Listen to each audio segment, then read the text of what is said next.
Okay. All right, I think we're going. So welcome everyone to the October FUM FRC Mentor Meetup. It's great to see you all here, and thanks for attending and being together. As we've done in the past, please kind of just introduce yourself in the chat, and that'll be a good way for us to kind of get to know each other and see who's here. And I am going to start, as we usually do, with turning this over to Mark Lawrence to get a couple of updates from FRC. So Mark. Okay, thanks, Yogi. Let's see, where do we want to start? Registration is open. And as I mentioned last time, we encourage everyone to get their registration in early. So as we continue planning it, well, I see there's a number of questions farther down about what are the plans for live competitions and stuff, so we can address those later. You know, FIRST has come out with a number of things in the past couple of weeks. There's a number of grants available. If you haven't seen that, go to the blog and make sure that you apply for the grants. There's a $450 grant for every team from NASA, so that's a big deal. If you didn't get a chance to play last year, there's a $1,000 grant, Wheels on Carpet grant, and that's also from NASA. So they'd like to make teams, make it as easy for teams to register as possible. You know, you also saw that they reduced the fees, and you know, this is a great year if you're a rookie, if you know a rookie team. I mean, I'm assuming we don't have anybody on the call right now that's going to be a rookie, but if you know teams that want to start, $3,000 is half price, and you don't have the pressure of a competition and stuff. Doug, do you have a question? Yeah, I have a comment. The NASA grant, is that still open? Because I was going to email all of our coaches with that this evening, and I went to the website and it said you have to apply by September 30th. I wasn't aware of that. I just applied the other day and it was November 16th, I think the date was. Yeah, I was going to say November something. Yeah, previous November November 16th Email sounds that I right. got from FIRST said September 30th. So Ken, if do it's you still know? open, I will email our coaches. We applied today, Mark, and to my knowledge, we got it. Yeah. Yeah, I just checked the website. It says November 16th is the date limit. You have to Yeah. go So into submittable. It's the not a link to that NASA. form. Yeah, Yeah, looks like Yogi beat me to it. Form is in the link, is in the chat. That's the link So, you that's want, it. November 16th. Okay. So Good anyway, news. so go apply and get your registrations in. And, you know, I think FIRST has lined up a number of things for us to do in sort of the virtual space. So let's just work through that letter that they sent out. You know, the kit of parts, we don't know what's going to be in that.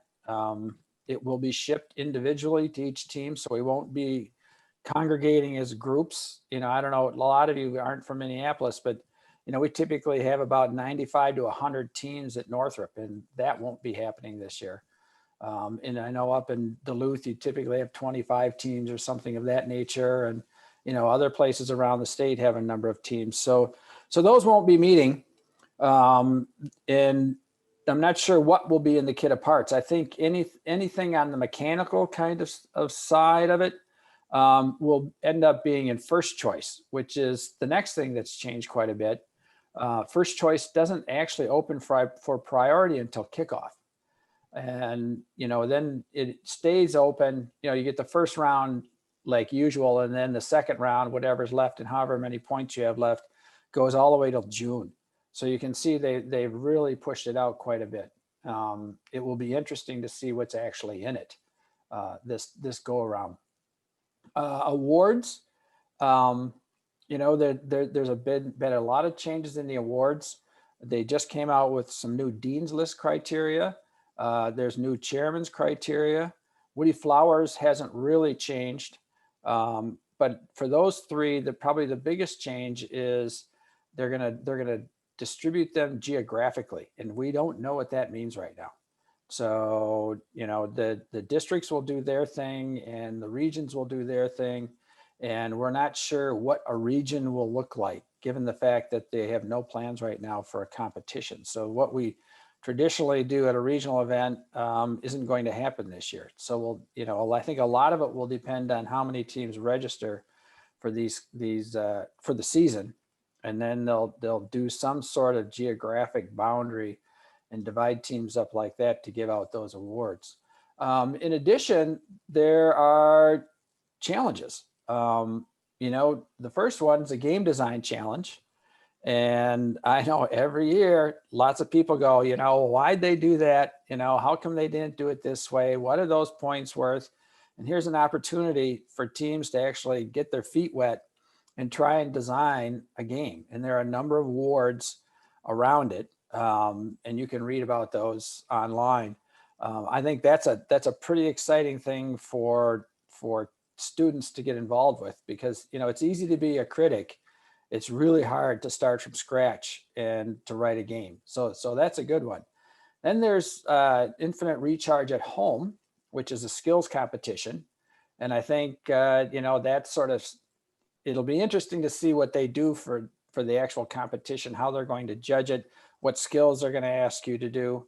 And we'll see how that turns out, but we won't find out those details until kickoff.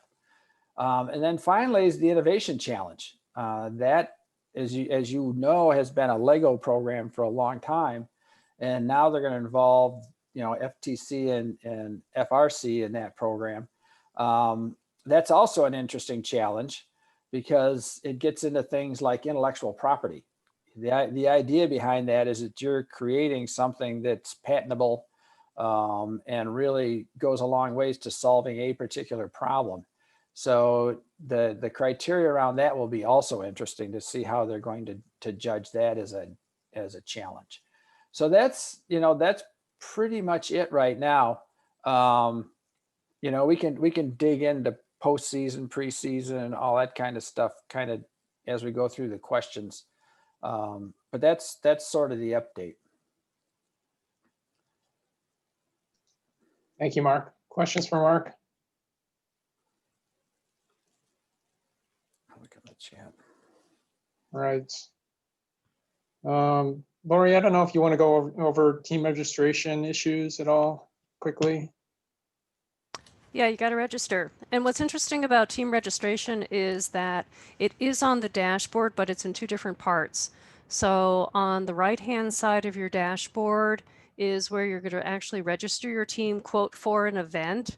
It's a participation event, but it would be just as though you were registering for a regular season event. But then you also have to go to the left-hand side of your dashboard and look under those team options, because you have to go in and enter a shipping address for your kit of parts. What FIRST is planning is that as teams begin to actually register and pay the fee for the year, they're going to start lining up those kits of parts, and they're going to ship them. So it's not going to be like a big ship date on January 9th, but it could arrive maybe late December. So it needs to be a place, probably not a school. You might want to enter a home address or an address of a mentor so that it will actually be dropped on your doorstep. When you get the receipt, it will say that there's a fee, but there is no fee that you're being charged to have the kit of parts shipped to you, because there are no live kickoff events. So don't worry about that when it appears on your receipt. But yes, you do want to go in there and register to be a team. It's really important that we know who's participating as early as we possibly can. And the same thing goes for registering all of your mentors and your students. Yes, there are no live events right now, fingers crossed, but there's an online participation consent piece of this year's consent form. And so if your team is going to participate in any of the challenges or submit for any of the awards, you have to have your roster and your people registered and their consent online, because they're going to look at that before they call up your team and say, hey, we'd like to interview you for whatever the award is. So yes, you do have to put everybody in online. If you have questions, problems getting team members registered, I've been working through the difficulties with 1816 students. I think I have found all the hidey holes in the problem. So if you have any problems, let me know. Okay, questions about registration? All right, let's move on to, let's go to Jumpstart next and get an update on the training event. So, I don't know, Alex or Todd, I think you're both here. I don't know if there's any updates you want to provide to the community about Jumpstart. Yeah, I'll just start. We're super excited this year to bring Jumpstart virtually. And with the sponsorship from Medtronic this year, we're allowed to do this by doing a host conferencing using their portal and their professional Zoom calling that they have available for their company. And so we've been working the last couple months here, trying to dial it in and see what's going to work. And we sent out emails today, doing 10 sessions, only 2 rounds. So we're going to keep it kind of simple the first time. Medtronic, as the headliner, is going to be doing a keynote speaker, a session on diversion and inclusion. So it was important. I was hoping Shar to be on the call as well from Medtronic and 7068 to talk a little more about that. But we're super excited, like I said, to bring this, and we've had a lot of submissions, so we're happy about that and trying to get students excited about the year, even though it's going to be one of them years that we're really not sure we're going to do. But at least we can train them up and bring these sessions to everybody and make it as entertaining and interactive as we can. The second session we're going to be doing in November is going to be from the company I work with, or been working with them for 20 years now, Delta Modtech. They're gracious enough to let a few students in, so we're going to have a new rookie team from Legacy Christian Academy is going to be coming in, and I'll be help mentoring and get them started this year. And then we're going to have St. Francis team 7068 there as well, and maybe a couple members from 4607 as well. And we're going to do a live demonstration of our equipment and what we do at Delta, interviewing some interns that were first alumni and some mentors that mentor our teams that work at Delta as well. So we're excited to bring that piece because it's a big passion of mine to bring industry into this and show students that this first program really bridges the gap into industry. And so we're really looking forward to that. And we'll be expanding out our sessions, hopefully out to 2025 as we build this all the way to our big December one that we usually have every year, and bring more product and vendors into that sessions as we go along. So is there any question about that? Registration, Mark will probably be sending you some information to get registration out. One of the concerns was if we really build this, because with the Medtronic system, Shar's been really pushing to the global through Medtronic to get other teams outside of Minnesota and all through the Medtronic system, which is globally. Medtronic sponsors over 60 teams alone in Minnesota, and we haven't really got a good number of what they sponsor globally, but we're so looking at expanding that out and inviting them to be part of this Jumpstart, and hopefully in the future they would do their own Jumpstarts in their own regions.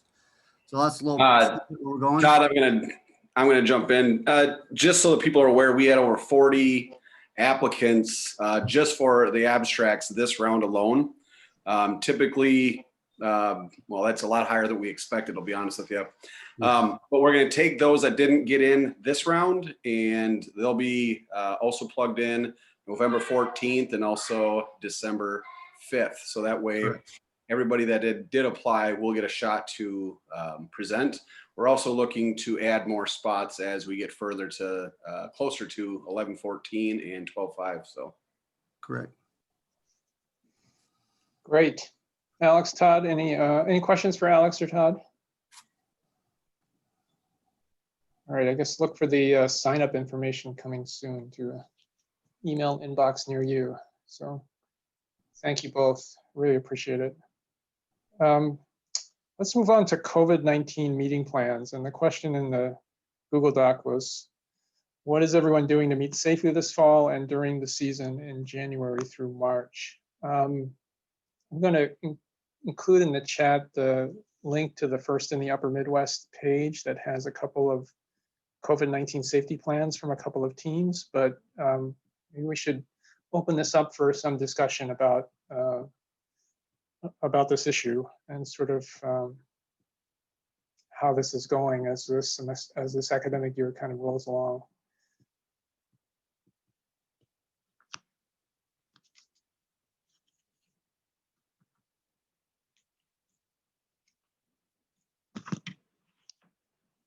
Any updates, things to share, lessons learned?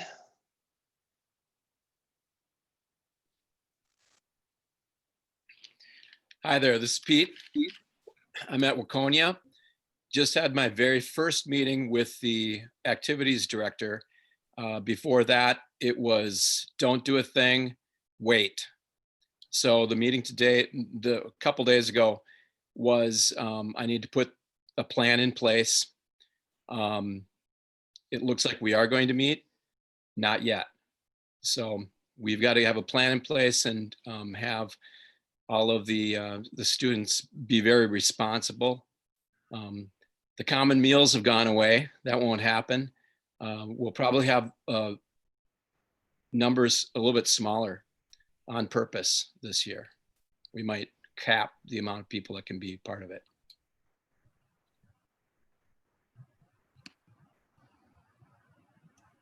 I ordered our thermometer for our check-ins and cleaning supplies. And we are working on trying to figure out who's going to do it, but we've been meeting virtual and we'll probably continue to do a lot virtual. We'll see how the room stuff goes. You know, if you go to the link on the FUM website, you'll see a number of examples of what teams are doing. As we get more examples of that, we'll continue to add those. It's a good guideline to work from, and it can help you with your administrators in trying to get things approved to come in. So keep watching that website. And Aaron from Byron also put a link to their plan in the chat. And Aaron, has the school district approved that plan? Is that something that you're working off of? Correct. We're using that plan.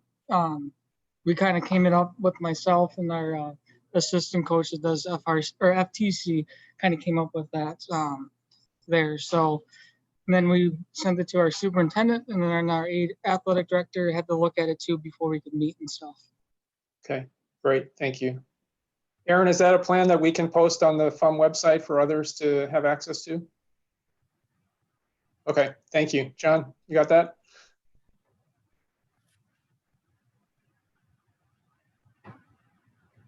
Other comments about safety plans and interactions with the school district and challenges that we could maybe kind of talk about, work through?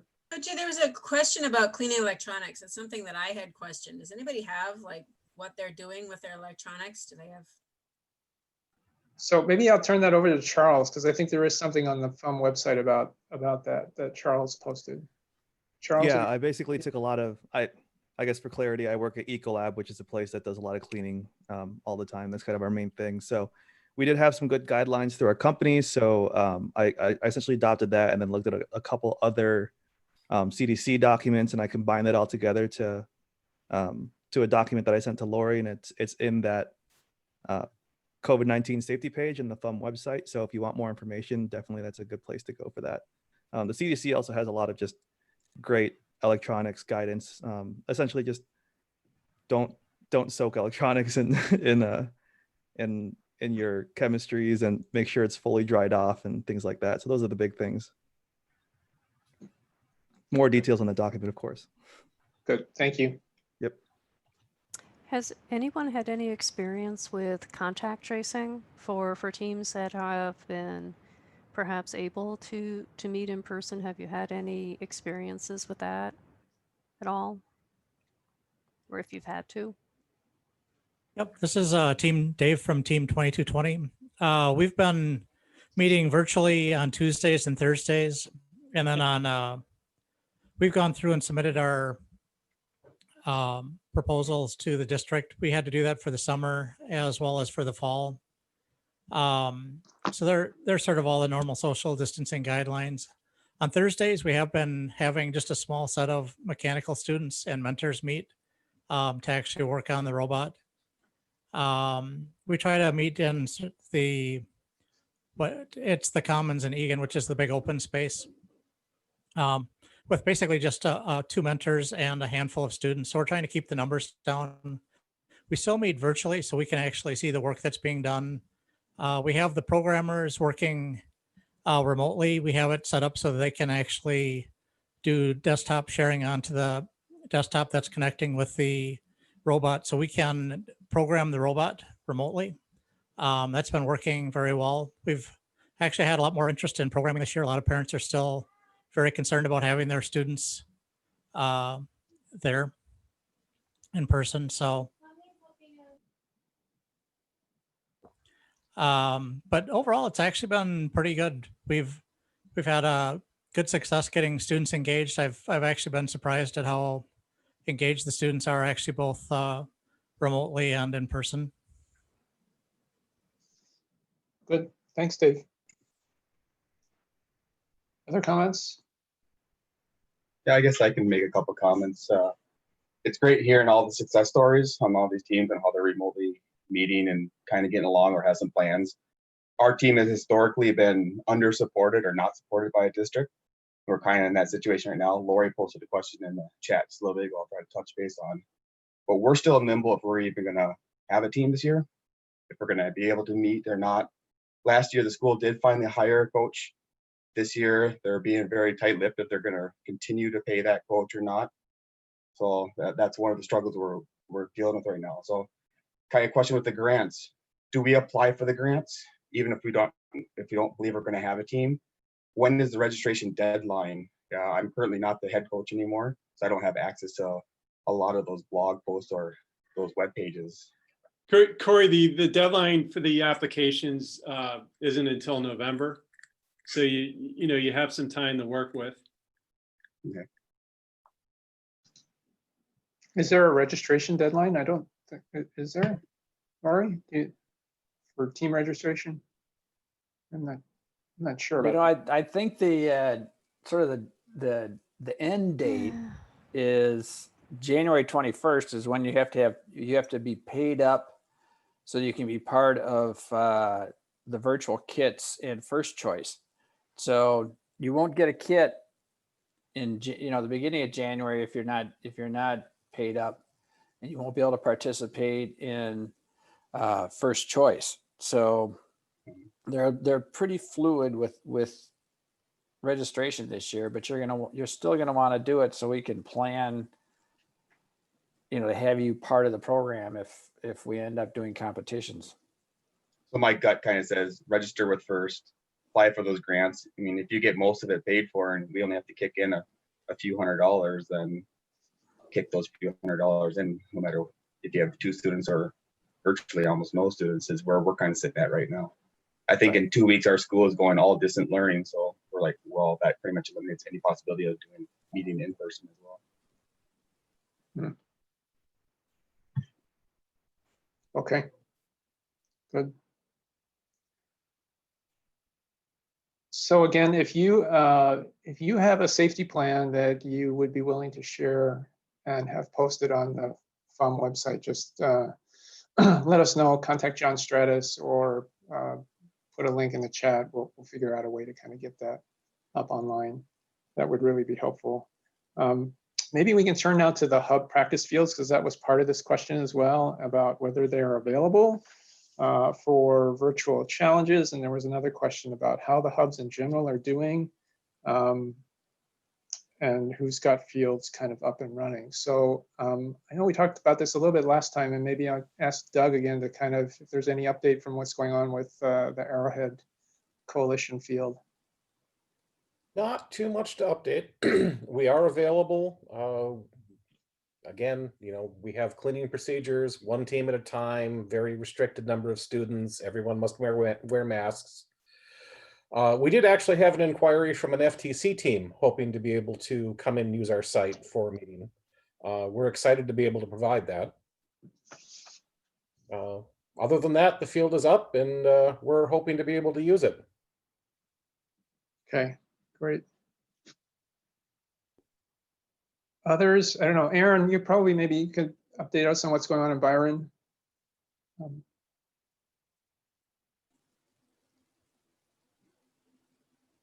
And then Tim could maybe update us on Mura. There may be no update in terms of access to the Mura field, but. I can report briefly. Mura is not open at this point. And I did see Latoya from He Robotics here somewhere. Yeah, she's here. Okay. Basically, the schools are closed. We cannot get in. I think Latoya is working on just finding out what the situation is.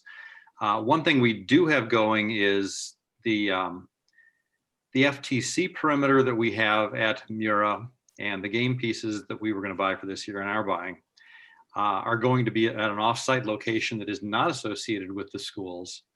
But that at least makes the FTC teams able to practice, again, one at a time. And that's being done in collaboration with the Minnesota STEM Partnership. So it's still a north side location. And we don't have it up and running yet. That's going to happen, I think, in the near future. Good, thanks. So that's Mura. Byron, Aaron? We're here. I have my assistant that's going to talk about it here. Okay, thank you. Hi there. Hi. I'm Lori Cook. I actually run the FTC programs here at Byron. But since FTC is using our space right now, we're actually in our room.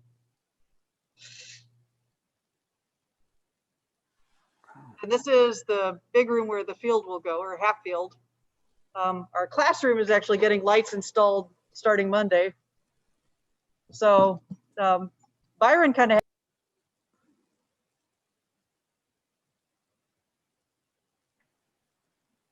I think you tapped your mute button. Yeah.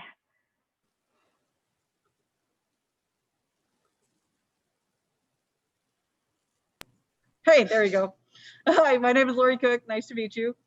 I actually run the FTC program here in Byron.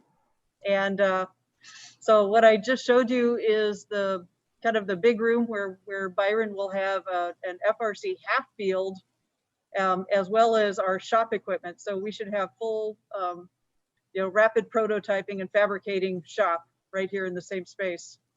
Our classroom is right next door, and we'll be getting lights in there starting on Monday. So right now, FTC, we have 3 and almost, well, possibly 4 FTC teams meeting in the space. But FRC should be up and running soon enough. So that's where we're at. Moving along. And Byron actually kind of has a little bit of an advantage because we're on school property, but we are not associated with any of the schools. So as our high school has had to go distance learning, various other schools have had to go distance learning. We have not been affected yet here at the hub. So cross your fingers. Okay, thank you. Yep. Is there a way to, if teams are interested in getting in touch with your hub, how can they do that?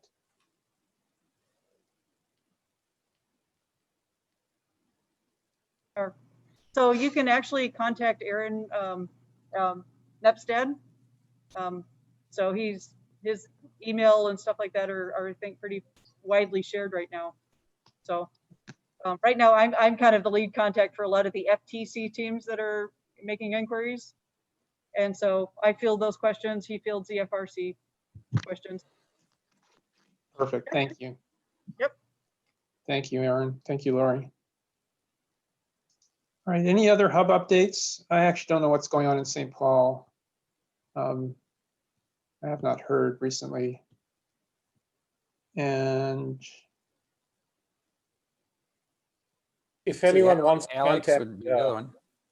if anyone wants to contact ARC, info@firstarc.org is an email address that anyone can use. So if there's anyone outside of our area that would like to use the field, just give us send us an email. perfect. I don't, I don't remember who else wanted to say something. I can't find you on the screen. I think this is about maybe St. Paul or any of the other hubs. I think Alex from Central Minnesota. Do you No. have anything? What am I No. being husky for?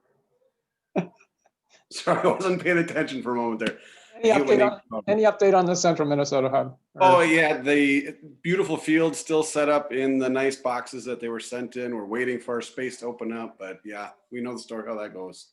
We don't see any. There's no date ahead of when this is going to get going here, so it's kind of a bummer for us. It's taking up a huge footprint in my shop though, so I'm excited to get them out of there. I just don't have anywhere to put them right now. Got it. Okay. Any other updates on hubs or on the practice fields? Now, maybe the practice fields are also different from the hubs. I think I don't know if there's some other updates about the various hubs and how they're doing, if they're meeting or trying to find some way to support teams in their area. Any comments about that?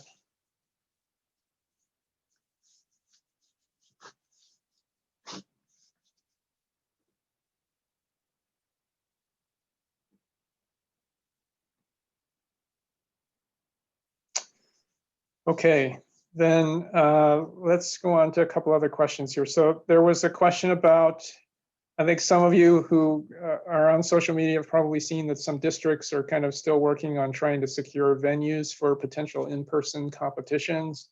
And the question was whether that's happening here. So Mark, Lori, anything there with regard to? So we have placeholders for competitions, late March and April. So we'll just wait and see what happens. As we've talked about previously, they won't be the same form that you're used to. We're not going to be putting 60 teams in a facility. So yeah, we'll just have to wait and see if it really happens. But we're kind of on top of it. As far as the districts, until FIRST approves it, they can talk all they want, but they can't have access to FMS and some of the copyrighted information. They're just not free to go do this stuff. And FIRST isn't going to release fields until they feel that it's safe. And I think there's another question about, is this a national or a global situation? Right now, it's mostly national. There is evidently going to be an event in Taiwan under some very, very strict meeting constraints. But as far as nationally, they don't want to advantage one set of teams over another set of teams. So they're treating this as a national decision.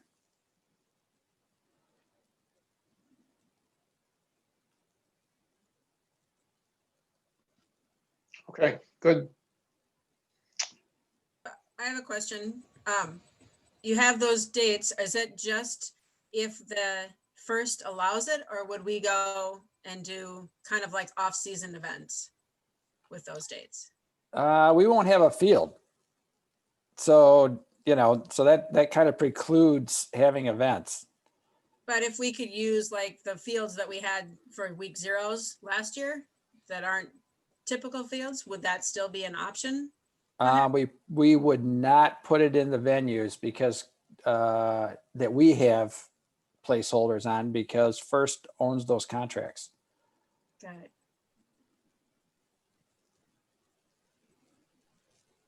But we could do our own per se, perhaps, if FIRST doesn't. Yeah, and that They're not telling us we can't do anything. They're just saying it wouldn't be a FIRST sponsored event. Right. And you won't have access to, getting it on the web and those kinds of things. So no support out of FIRST. And the other thing to just be cognizant of is that also means that you take on the liability for whatever that might happen at the event. If you're offline, you're offline, but everything that goes along with that as well. So you just need to be aware of that. Which is kind of true when we do a regular off-season event, right? It's just COVID adds another layer to it. Yes, a big layer. Yeah, we should distinguish between off-season events like the mini and, you know, the ones where we use the first field.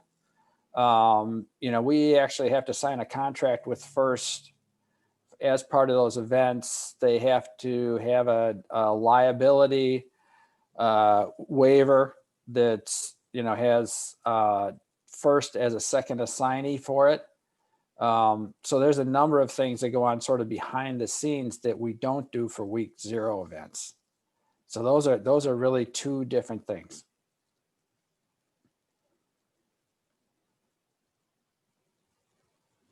Okay. Other questions? Mark, I don't know if you want to answer the question from Curtis about, is it possible to know where the possible venues are and if or when the events might occur? You know, I'm not even going to mention it right now because it's so hypothetical at this point. You know, end of March, sometime in April would be where, you know, it's about all I'm going to give you for information. Okay. Any other questions about potential in-person events?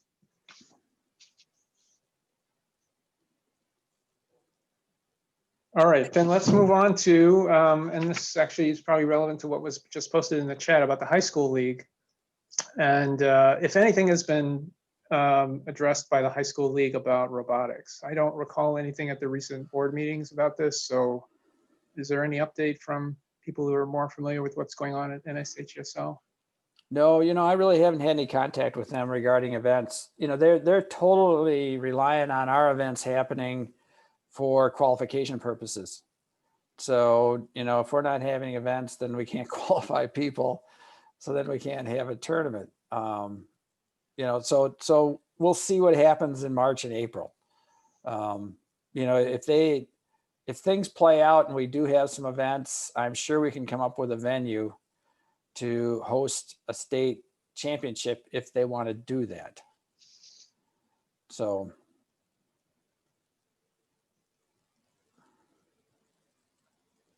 Yeah, that's it. Okay, good. Questions about that?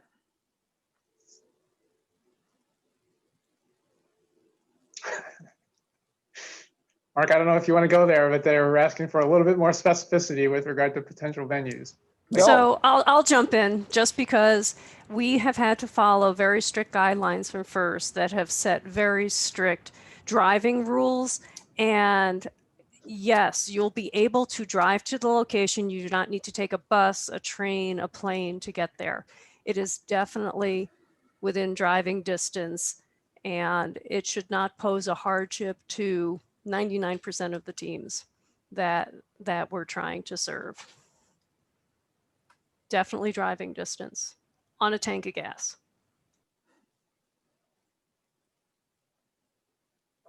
Okay. Can I go, Yoji, can I go back to that state high school league thing?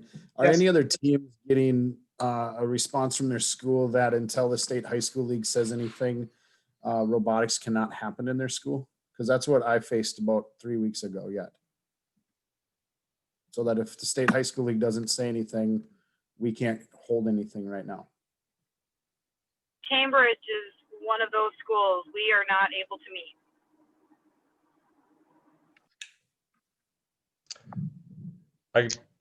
I can talk just a little bit about our situation in Cass Lake. We have not received the official authorization to start with that. Our athletic director, our activities director has been very receptive to conversations with us about it. They have had conversations, even though we are a choice district currently for distance. The board did move to start doing a hybrid model, but because we were a choice district as far as distance learning, the state high school league gave us the authority to determine whether or not activities would proceed and how we wanted to do that. So football is about ready to start again. Those things are moving forward, and our AD has at least posed the question with the State High School League, asking for guidance on multiple things as far as activities, not necessarily sports. So now that the sports stuff is out, but that pertains to robotics, speech, debate, those types of things. But we have been, at least on the side, told that if sports are going to go, there's a strong likelihood that we'll be able to start doing our meetings and moving forward too. So that's kind of the guidance that we're getting from them at this time. Great. Thank you, Matt. Justin, did you get this resolved in ESCO, or is it still something that you're trying to work through? The last conversation I had was about 3 weeks ago. And I was given the directive that until the State High School League, mentions robotics or whatever, that we're not able to do anything.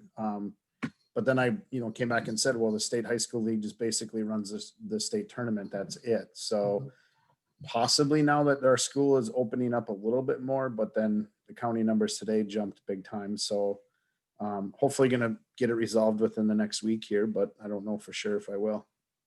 Okay. Is your school doing other things, clubs and other, or is it sports? Is it everything on hold? The only thing right now is anything State High School League is approved, they're doing, but they have extended our building hours a little bit and are allowing some of community ed events to happen and other people coming into our building. So that's where I think now that that's been officially announced at a school board meeting, I might have a little bit more edge there in trying to persuade them to letting us do something. So in Byron, Byron is hybrid right now. We're down near Rochester. And so the way the schools have treated activities is they're not allowing official tournaments between schools until the Minnesota State High School League approves it. However, individual activities, if they can provide a plan and prove that, or at least provide a kind of a safety guidelines, are allowed to have practice seasons, which for robotics off season is what we do. So we have actually been meeting on Monday nights, Monday, Tuesday, Wednesday, I mean pretty much every night of the week, and on Saturdays with small groups. We've kept our CAD groups together. We've kept our programmers together. We've kept, like maybe 1 or 2 builders together. We're keeping the kids, in small groups like that. But we have, we have pretty strict guidelines for cleaning after and before everybody gets there. We have strict rules for reporting, and we have hand sanitizer everywhere. And windows open so that there's fresh air blowing through here all the time right now. I don't know what we'll do when winter comes, but we got heat. So Byron is, even though the Minnesota State High School League hasn't mentioned robotics, we've been allowed to proceed, but with caution, significant caution.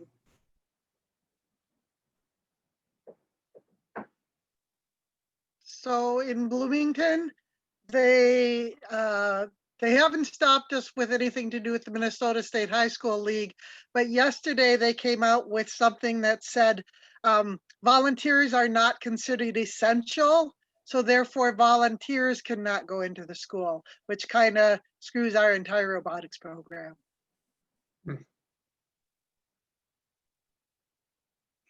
Interesting.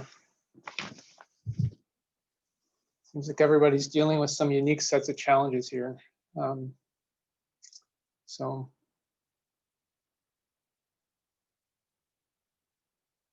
All right, any other comments? Yeah, this is, okay. So Jesse, could I ask you to maybe clarify a little bit your question about the 3-team limit with the Minnesota State High School League? Sure. Last I heard, like for cross-country events and stuff like that, there was a 3-team limit, at least up in our area, for any kind of events. So even if there was sort of some off-season event, or call it, or an in-person first event, the MSHSL would have to expand that limit for robotics on the 3 teams. I don't know if anybody else has heard this, but I'm pretty sure that is the case. Yeah, for wrestling, it's the same thing. Winter sports, they're going forward with 3 teams only. So it's really messing up all the corresponding dates for wrestling programs. I know that for certain. So yeah, it looks like it's going to continue for the foreseeable future with the 3-team limit. I think FUM would have at least a chance at lobbying the State High School League, being that we are a non-contact sport, and maybe we could expand beyond 3-team events, as opposed to wrestling, where obviously it's the highest contact sport there is. But I don't know. That's kind of what I was hoping, that we can support each other on to try to expand that in some cases. So the piggyback on the cross country stuff, I actually coach cross country down here in Byron too. With that is, so like our conference meets and our section meets in the state tournament, it's going to be 3 to 4 teams. With that, what they're going to do is they're going to do waves. So like down here, we're hosting the conference meet. We have 9 teams. So we have 3 waves for guys and girls. So that's how we get them in and out. We can't have them stay. They come run, they're out of here. With that, that's what I've heard, and that's what we're going to go with down here. I don't know how we do it with the robotics. It's the indoor part's is the harder part with it. Some sections are allowing competitive, spectators. Some aren't. So it's a moving piece with this what's going on right now. I wonder if it's worth exploring what a layout of a event would be, because if you had plastic kind of between where driver stations are and you had enough distance for teams to be 155 feet apart or something, I don't know. I think it's worth exploring is what it'd be interesting to look at.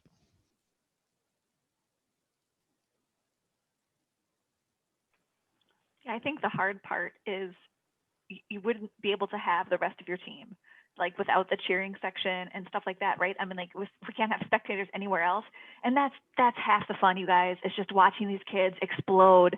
I love that part, and I think that's the part that I think I'm going to miss the most. Actually, MSHSL today said that you can have spectators at games. So that was just announced today. A limited amount. Yeah, they're still capping it at the 250 at an indoor event, but there's 250 total. Yeah.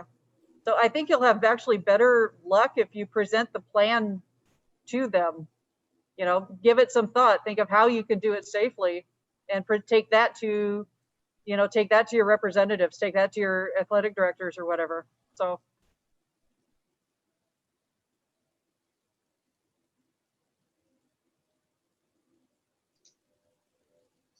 Other comments?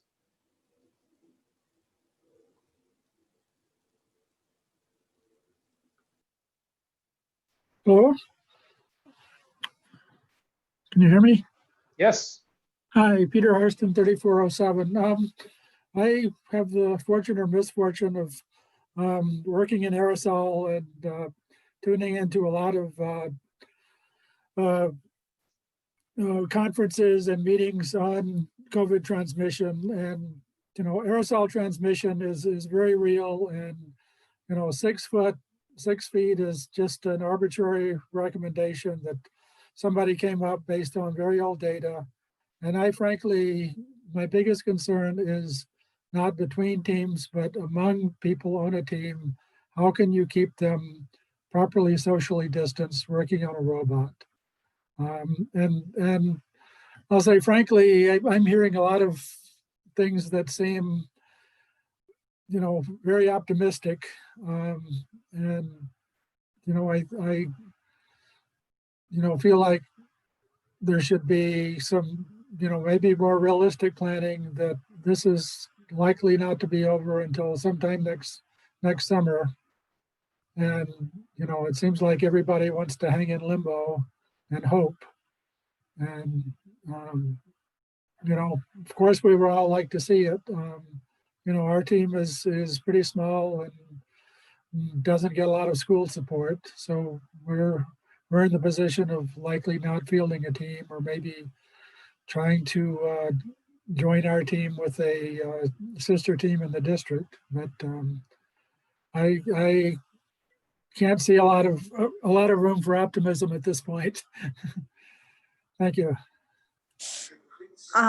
Sorry, I'm a new mentor and our team isn't really part of the school officially yet, but we were just looking at the challenges that were offered. It seemed like there were 3 options. You know, we've been talking about the possibility of the live in-person challenge, and then there's the game design challenge and the innovation challenge. And I'm just wondering if there are other teams that are sort of actively exploring those other 2 options in light of what you just said about, you know, not being too optimistic about our chances to have in-person events. So I just wanted to hear, you know, are there other teams that have some ideas about that, or have their teams kind of looking forward to that? I'm just super new, so I don't even know what the game design would look like. I can kind of get a handle on the innovation challenge because it seemed a little more explained, but or exactly just wide open. But I just like to hear some conversation about that. Good topic, Mary. So what's been the reaction of your team members to any of these challenges, like the game design challenge or the innovation challenge or the skills challenge? I think there were 3, right? That's kind of, I think, what we have. Well, there's still the awards too. And the awards, yeah, thank you. And the awards, the submitted awards. Our team we're just starting talking about it. I know the mentors were really excited, and I just talked to the captains, and they're going to present it to the team. They want to do it all. They're, you know, so far it's been, we want to meet when we can meet. We want to do what we can do. So we'll see. It varies from kid to kid. I've got a few kids that are a lot disappointed. The seniors that really wanted to play in-person competitions like we've always done are having a harder time, but in general, the team's excited. Okay, good. Anybody else? Ours has been more around a financial decision on if a purely virtual season would be worth the money we'd be spent to register for it. So we're, you know, we may or may not do anything this season. It definitely depends on what our primary sponsor is able to do. But we are very financially, we're looking at it very financially, just due to a lot of the different circumstances and things like that. So yeah, it's to us a financial decision more than anything else, because if it's purely virtual, we don't know if we want to spend that $2,000 versus save it for better equipment for the 2021 season. So that's kind of where we're at. Good. Thank you, Charles. Anyone else? Can I chime in on that? Yes, please. Okay. Yeah, that kind of strikes a chord. I'm sorry, Spencer Elbach, Farmington, 2987. Yeah, that hurt hearing that. But one thing that we've had a lot of success with our sponsors is, you know, not just, you know, a competition season, but what you do off the field too. You know, we did that Go Baby Go stuff, and now that's the biggest feather in our cap when we go to businesses. And when they hear that's the kind of stuff we'll do this year too, you know, it's a much, you know, a lot of positive that we get. So, yeah, I guess trying to focus on what your team can do this year, what you can accomplish, who you can help. I think bringing that to sponsors would be huge. Yeah, Spencer, that's a good point. And I do want to point out it's specifically the registration to do first specifically. We are definitely doing robotics related things regardless starting in January. It's just whether or not we want to do first focused this year. We have a few other programs that we've been working on it for these past couple of years, and we're hoping to expand in the future. And we're gonna try to use this spring or this winter spring as a booster to that, to see if we can get anything else to start. But yeah, I agree totally. We're making sure the students still stay interested and still grow the passion for the program. Whether or not it's going to be specifically or actually connected through first this year is just the question. Gotcha. Yeah, back to Molly's question about the FRC game design challenge. I know every year when the game comes out, or more specifically before the game comes out, there's a lot of talk on my team about what we think the game's going to be, what's it going to be like, how's it going to be played, right? And so I'm hoping that as we get closer, we're going to be able to leverage some of that and kind of spark some of that interest and have more of those conversations about the game. And that's where our game design for that challenge is going to come from. We, as it always happens, we have a lot of talk back and forth about what if the game was this way instead of how first designed it. So I think as a newer mentor with maybe a newer team, there's 20 plus years of games to dig back through. And sometimes you just gotta go watch some of those reveal videos again. And you'll start to see some similarities between several of the games and talk to people on other teams, right? Talk to people who have been through a bunch of games and bounce your ideas back off of each other.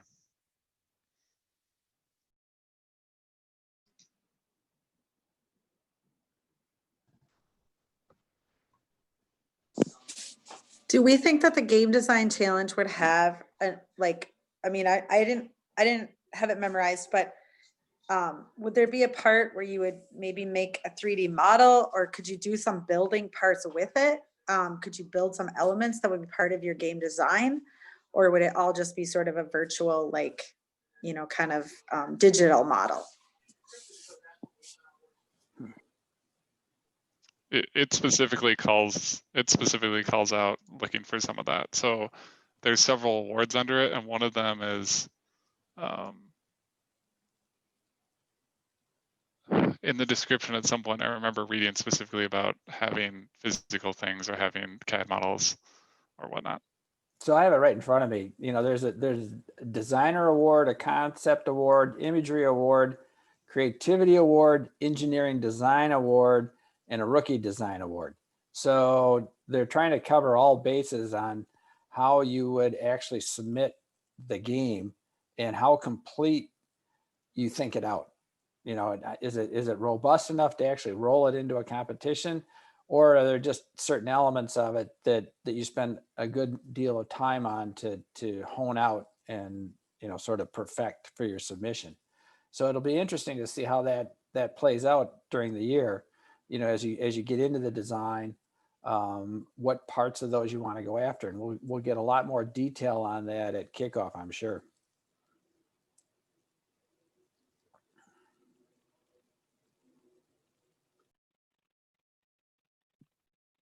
So at kickoff, we can expect some hard dates for when those things are submitted and judged. Yeah, I would say that's absolutely true. Yes.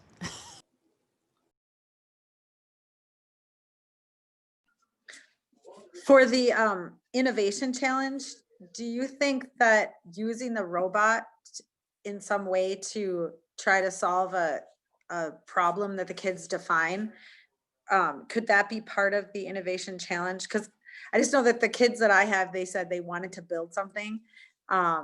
So I'm just trying to think of ways to excite them about those two options in case there isn't in-person stuff.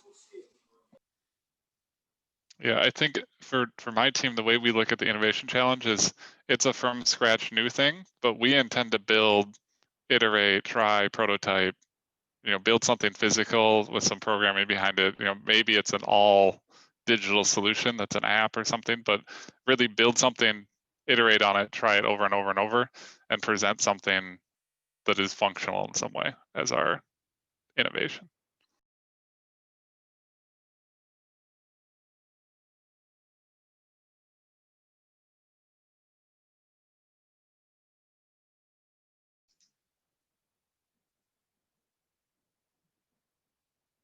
Other comments there?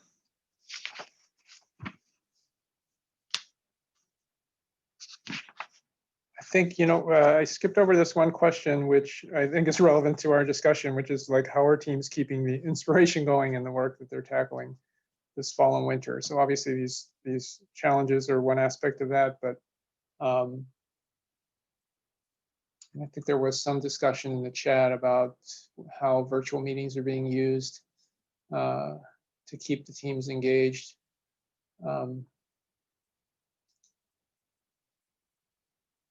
Any other, sort of discussion there about that? 2129 has, and I've got a bunch of seniors, so they're on fire.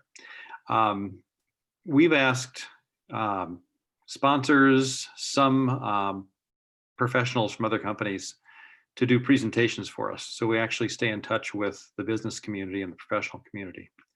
And we've got one under our belt, one coming up on Monday, and so far it's going great.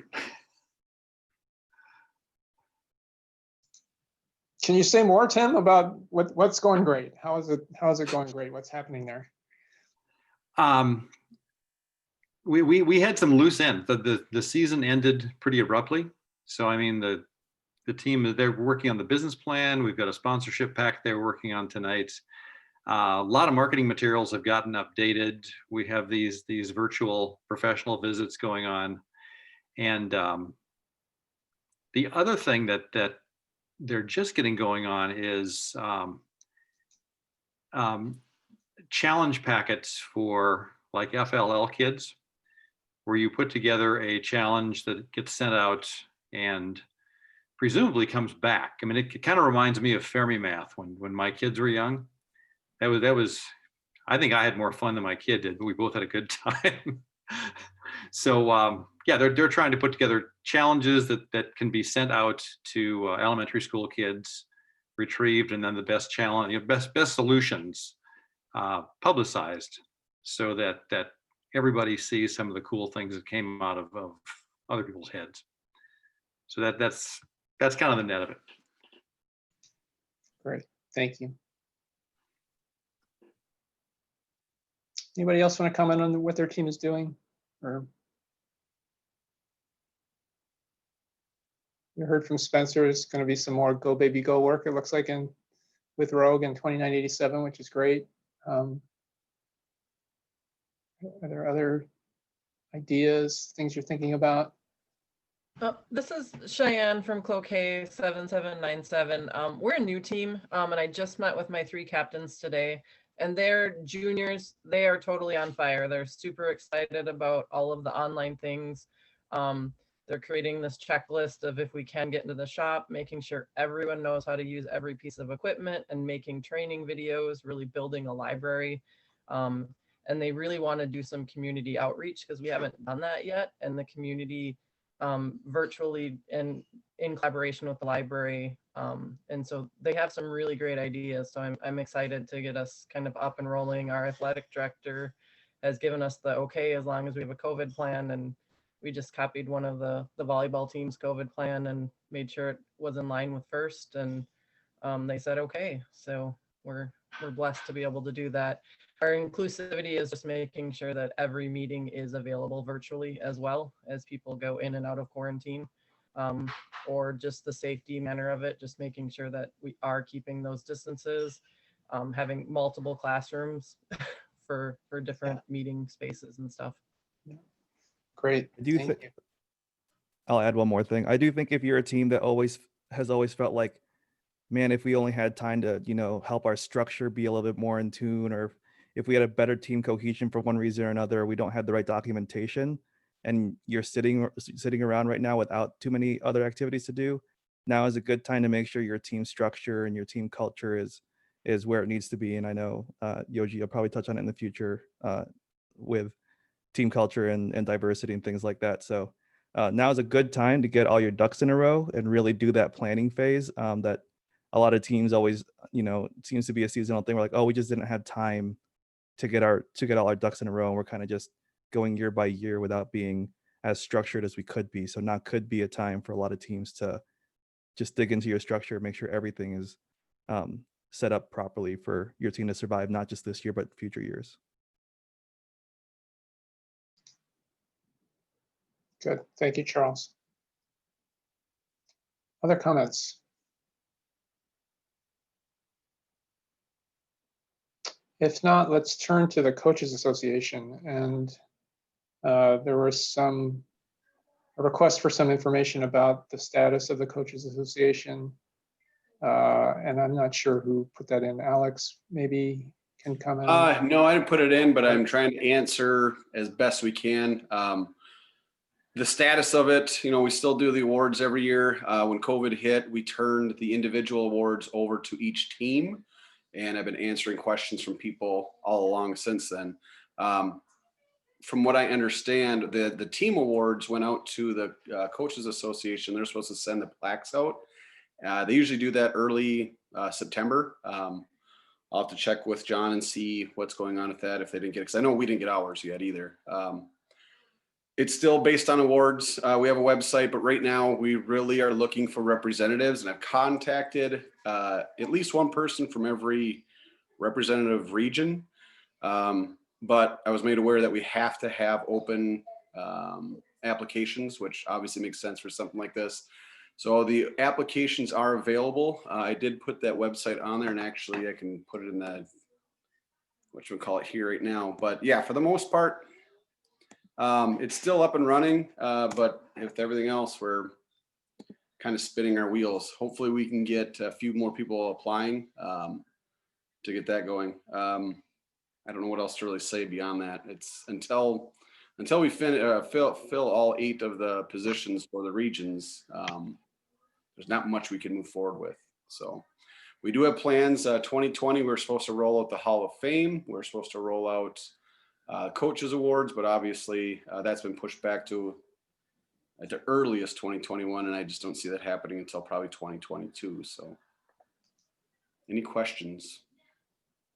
Hey, Alex, it's Aaron down here from Byron. I seen the application. It's right now it's set at private, so it's not up there. Just wanted to give you a heads up on that. I will fix that. Any others?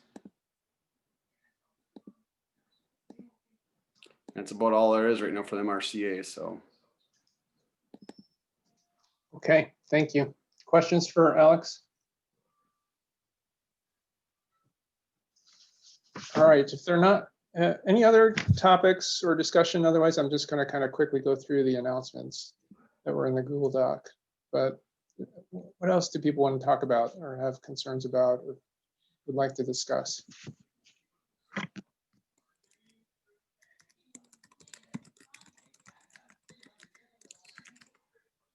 Anything? Okay, then let me just quickly go through 4 announcements that were on the Google Doc. So one is about open board positions on First in the Upper Midwest, and I would encourage any other board members to kind of talk about this. I think we're looking for, we have a couple of openings on the board, and so we are actively seeking applications. Jane, maybe? Yeah, I'll make a few comments about this. We've got a couple of people that are no longer on the board, and we'd like to fill those positions. So we're especially encouraging first alum and any sort of diversity type candidates, either gender or racial, and also geographical, because we'd like to make sure all of the teams are represented around the region. So the application link for that is on the FUM website, and the deadline for applicants is November 15th at noon, I believe.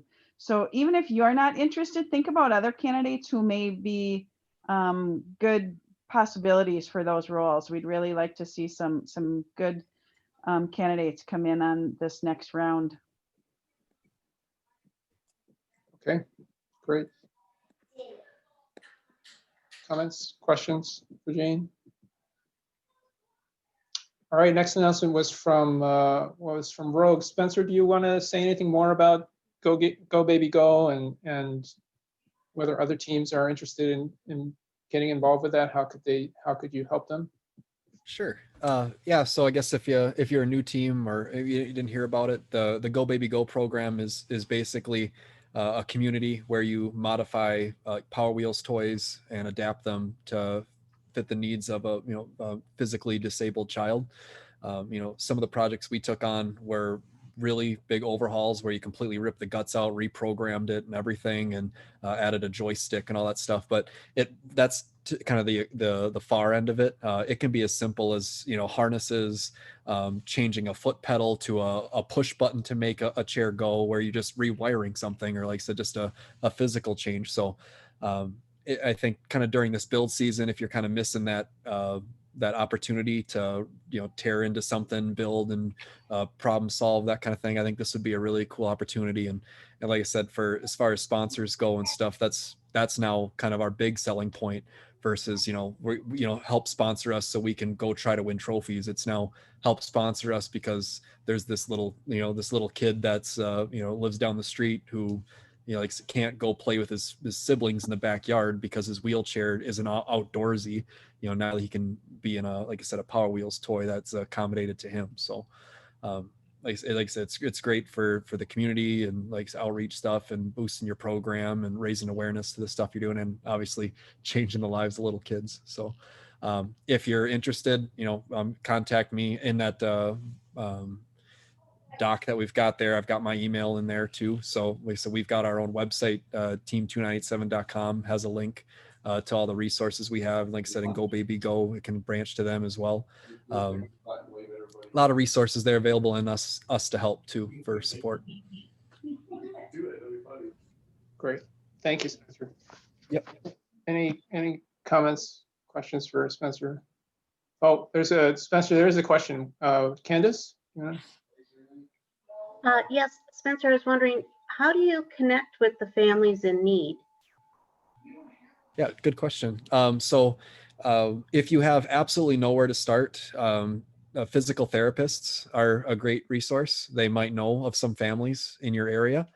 You know, I guess one of our kids that we helped was a parent. One of the parents was a teacher in the district. So whatever your larger networks, they just saw this one just pops up. You know, it seems to be kind of how it goes. And we do have as far as like the disclaimers and all that kind of waiver stuff, we had a lawyer write something up for us too, because we definitely void the warranties on our Power Wheel toys. So that is something that we can kind of share for a reference as far as if you're writing your own thing up too. But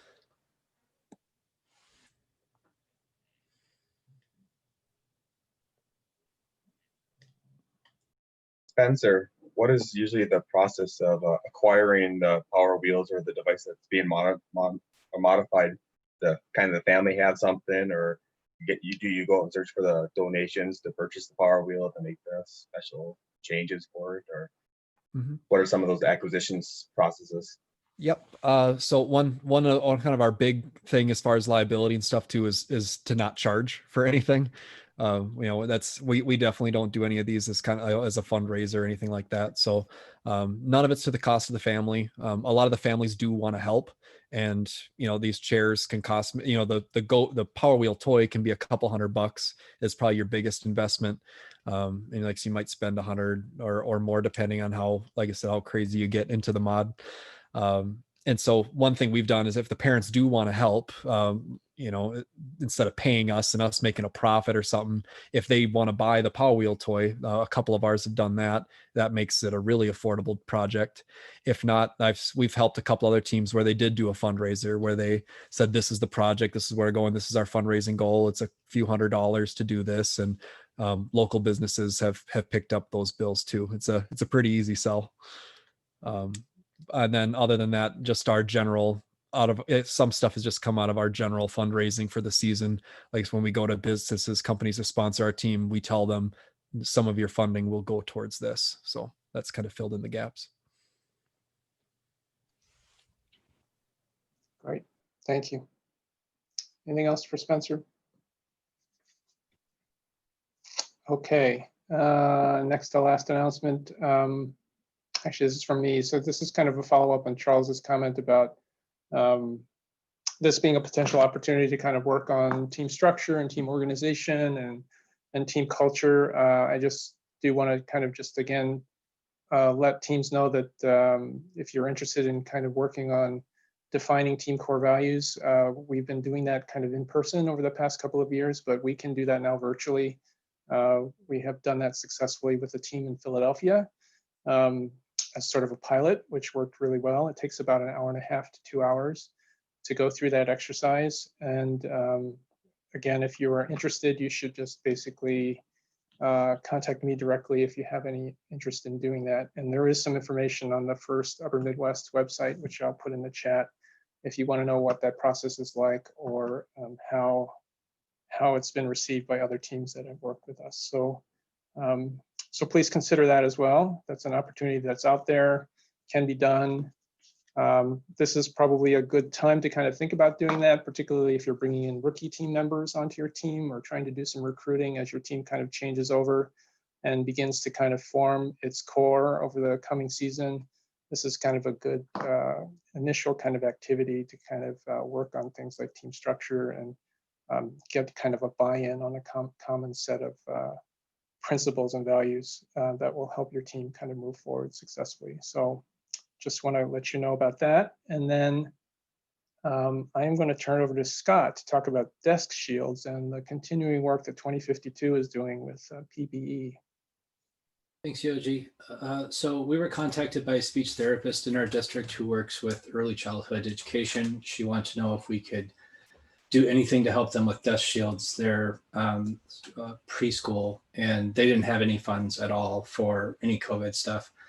So I went and chat with her. We came up with a design. Our plastic is pretty flimsy, but if you put it in an arc, it actually stands up by itself. So we 3D printed some very simple stands to allow you to, she used Velcro, but you could tape it to the desk. And there's a photo link in the document to our Facebook page, or we got a photo of that. We received a 900-pound roll of shield plastic material from Stratasys. I think there's about 200 pounds left, which will probably make 2,000 to 3,000 more face shield, the clear part, or probably 500 to 600 desk shields.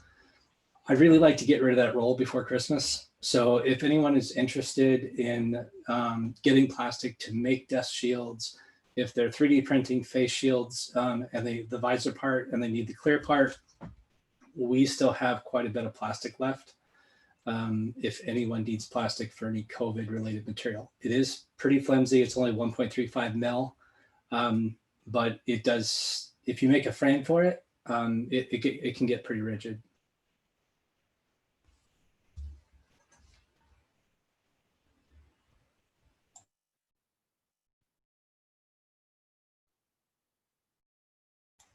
Yogi, if you're talking, you're muted.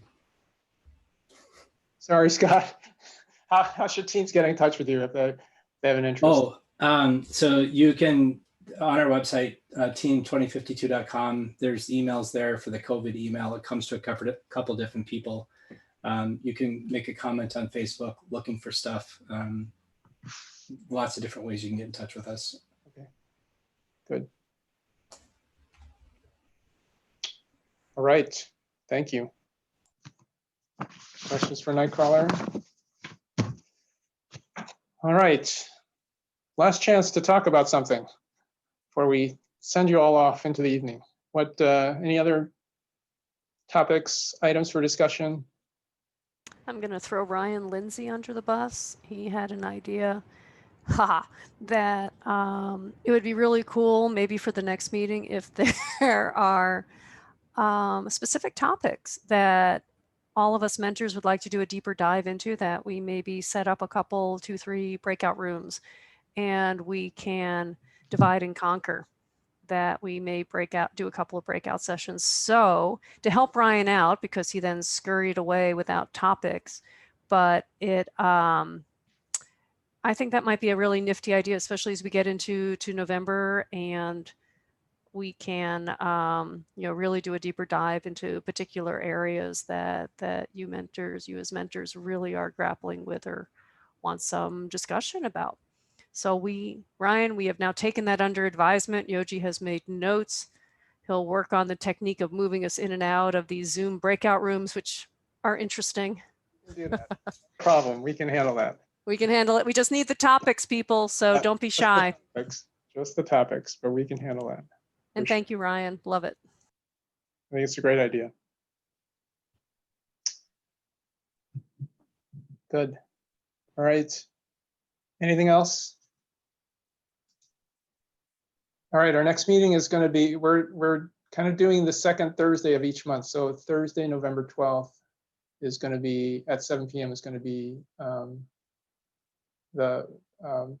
to be our next meeting. So think about, I think we'll have time to do some breakout rooms if you want to do that. So please think about topics that you might want to discuss in a more concentrated way with a smaller group of people.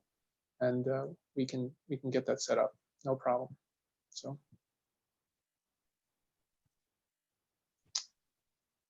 Okay, going once, going twice. All right. If not, everybody, thank you very much for being here. We really appreciate it. It's good to see all of you.